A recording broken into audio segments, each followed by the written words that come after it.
Okay. So, now we will last class. So, we will deal with flows with vectors.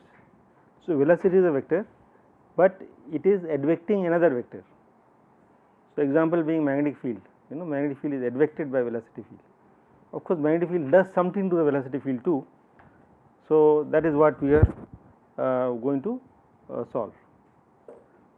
So, I will put as a general framework. Okay. So, flow with a vector. It could also, but vector need not be only magnetic field. It could be dipoles, electric dipoles, or some vector particle which is traveling. So, one example you say is active, like fish population. So, that is like a vector going around. Okay. So, let us look at the equations. So, in fact, it is very similar to what we do for scalar. There is a very similar framework. So, let us write down those equations.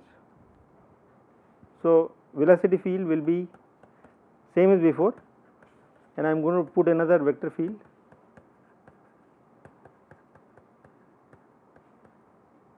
Fu, which could depend on W, and it could depend on the, so other vector field I will call W, okay, general vector field W plus viscous term.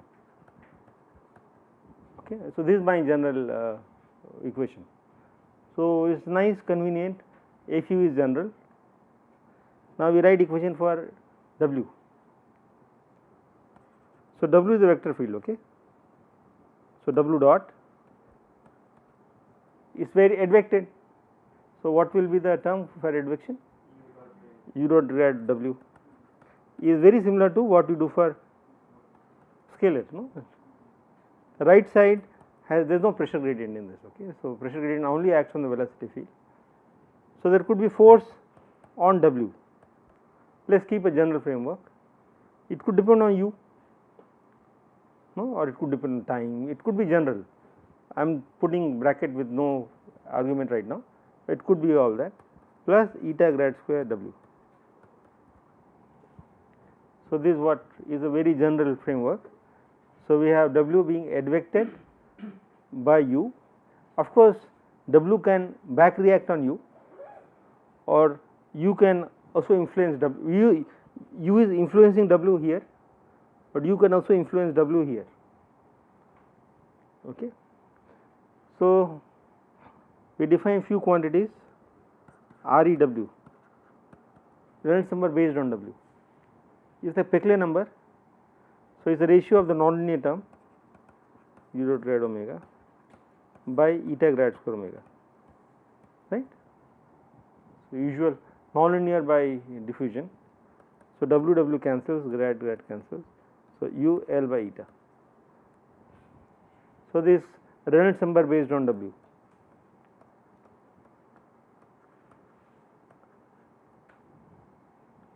Okay, is different than Reynolds number for velocity field, which is the ratio of this and that, right.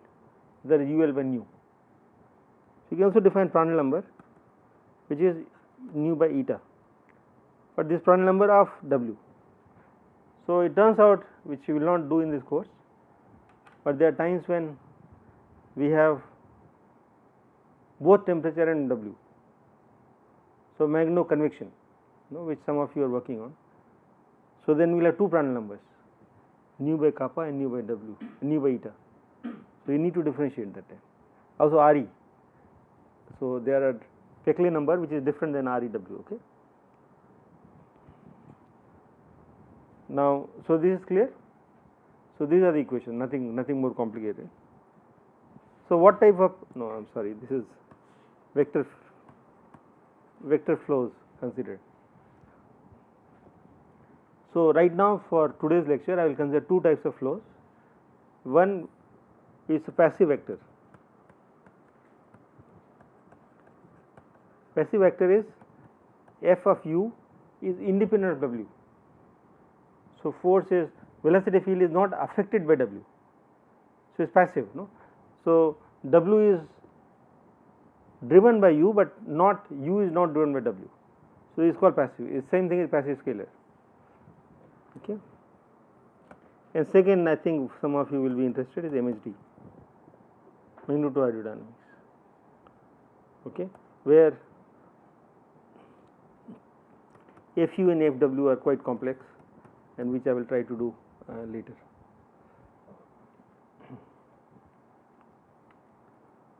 So, in Fourier space, how do the equations look like?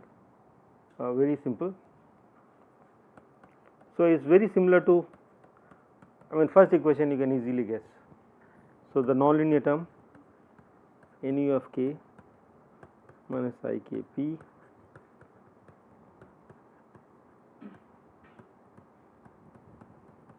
plus Fu of k, right?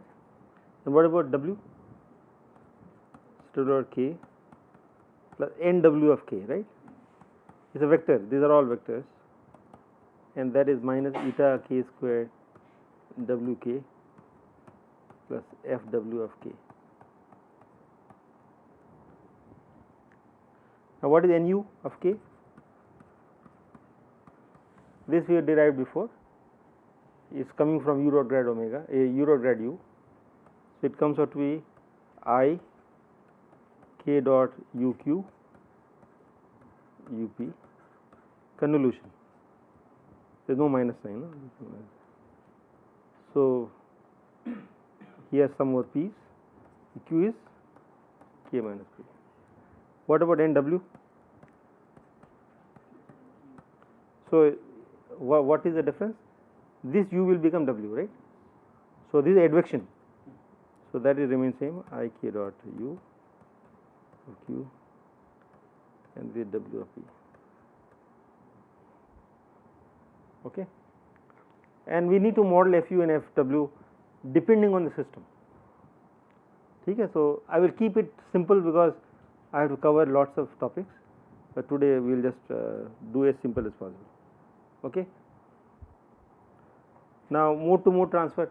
So, there will be quite a few, but u part is same as before, u to u transfer. So, u dot grad u will induce energy transfer among u modes, that we done before. So, I will not worry about it, okay, right. I will not discuss here, but now there will be transfer from w to w, because there is a term u dot grad omega. If you write equation for the omega squared, if I write d by dt of omega squared, so there will be minus dot omega, is that correct? Nonlinear dot omega, right, we are seeing it. So, this part, this u is an advector, it advects. So, it does not participate, it does not gain or lose any energy, all the energy is lost between these two or exchange between two. So, that is why we have it here. Omega p gives energy to omega k prime and uq acts as a mediator. Okay, so, this is what I have written here. This w is a receiver, this w is a giver and this u is a mediator. So, what is the formula? I have derived in the book, but it is quite easy to guess. So, this is a mediator, so that will dot product with k prime dot uq, and giver is here, giver, and this is a receiver. Okay. So, wp put dot wk prime. So, this is energy exchange between w and w. Okay. And so, it is very nice to see how energy is exchanged in vectors. Now, this is coming from advection. Now, we will have Fu and Fw that can also lead to energy transfer, but that we will discuss when you do MHD. Okay. So, this proof we can do it like what we did for scalar is there in the book. Okay. Now, you have to wade through it.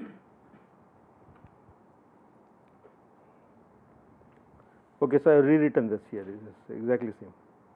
Okay. Now, energy flux. So, u to u flux is same as before, kinetic energy flux same as before, but now we need to worry about is there a flux for w. So, there is a mode to mode transfer, so there will be flux. In fact, you can easily see the flux of omega, pi omega, which is energy going from modes inside to modes outside. So, that can be written as pi omega, pi w, not omega, pi w of k naught. If k naught is the radius of the sphere, then what should be the formula? Is SWW KPQ. K is the receiver, so k greater than k naught, p less than k naught. Giver is inside the sphere, is outside, and this formula is what I showed in the previous slide, mode to mode transfer. So this will give you the energy transfer from W to W. We can also define shell to shell transfer. So T W to W. So this is my notation. So giver is above, receiver is below. So this is a giver, this is a receiver. So shell, which shell? So there are two shells, no? Shell M and shell N. So shell M is a giver, shell N is a receiver. So what should be the formula? So these are vectors, no? SWW KPQ. So P belongs to, P is a giver, P belongs to M, and K belongs to N. So these kind of things we can do, and this has been coded in our code Tarang, and we can compute them. Okay. Now let's work out what happens to the flux. So what can change flux? We did in the past for W, for U, or for theta as well. So if you have the shell, if there is injection by external force in the initial range, which will come from Fu, then it can change the flux. This for U flux by U. And similarly we can do for W. If there is a Fw, then that can change the pi W, and the equation we have written in the past, du by k kt is minus d pi u dk plus injection rate. This is not the force, but this is injection. Sorry, I should write injection. I should not. No, I make correction. The injection is scalar. So you can't inject a vector into a scalar. No, that's wrong. So injection Fu of k, you can put T here, minus dissipation. So in the initial range, this is dropped, and flux can change because of Fu. Correct? This we done in the past. Now we can similarly write the equation for W, kt and d pi W by k.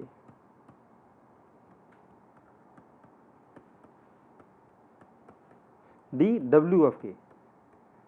So there is a diffusion term eta, so that will diffuse W. Okay. So we need this for MHD, but for the next slide I will not really, I will make it simple, but this is general framework. So let us think of what happens to passive vector. So what happens to passive vector? Fu is not a function of W, and let us assume it active only at large scales. Also assume that Fw, the force at W and the injection at W, is also active at large scales. So inertial range there is 0. So if you look at the equation from the previous slide, what happens to d pi u by dk in the initial range? There is no dissipation, there is no injection, so this is 0. D pi omega by dk, what happens to that? 0 2. So both pi u and pi omega are constants in the inertial range. So what is the spectrum for kinetic energy? Same as Kolmogorov, because W does not do anything to U. So this is same as Kolmogorov, no problem, k minus phi third. What can you say about E omega, EW? EW of k, okay. So, it can depend on function of pi u, because pi u is crossing this regime, right. Inertial range is seeing pi u, inertial range also sees pi w, it also sees k. So, it is function of three quantities. So, let us postulate that this pi u alpha, pi w beta, k to the power gamma. So, let me use the next slide. So, I am writing that E w of k is pi u of alpha, pi w of beta, and k to the power gamma. So, what is the dimension of E w? It is w k squared by k, w squared by k, correct, just like u squared by k for. So, it is a different quantity, it could have different dimension. W is a magnetic field, no, magnetic field has different dimension than u. So, this is the dimension of left. What is the dimension of pi u? It is u squared by time to the power alpha, but u squared is L squared by t squared. So, L squared by t cube alpha. What about pi w? It is w squared by time. So, w squared by t beta, and k is L to the power minus 1 minus gamma. So, what can you say about beta? Beta is straightforward, no? So, w squared is w2 beta, so beta is 1. So, this implies, so we have one more variable w. So, we have L, t and w. So, there are three unknowns alpha, beta, gamma, and three dimensions L, w and t. So, we can solve them uniquely. So, beta is 1. What about alpha? So, this 3 alpha. So, we got 3 alpha below plus beta must be for time. It should be 0 because left hand is no time, 0. So, what is alpha? Minus beta by 3 is minus 1/3. Okay. Now, what about gamma? So, we have 2 alpha minus gamma equal to 2. No, sorry. No, minus 1. So, this k is minus 1. So, gamma is equal to 2 alpha plus 1. So, minus, there is a problem here. Gamma is plus 1 plus 1. So, k goes up, k is L, sorry, k is L. So, this is plus 1. So, this is minus 1 here. This gives you minus 5/3. Okay. So, E w of k is pi u, or let us put pi w first, pi w exponent 1 minus 1/3 k minus 5/3, and there is a constant in front which is dimensionless constant. Okay. So, this is spectrum formula for E w. This is very similar to what happens for passive scalar. Passive scalar w is replaced by theta. Okay. So, this proof is very simple, and this is what you expect for passive vectors. So, I think this is what I want to say about passive vector. And so, to summarize, we formulated vector flow. So, flow with a velocity field, a vector field advected by the velocity field, and then we took a special case called passive vector, where Fu is not a function of W, and we showed under steady state what is the spectrum for, and flux both for passive vector. Okay. Thank you.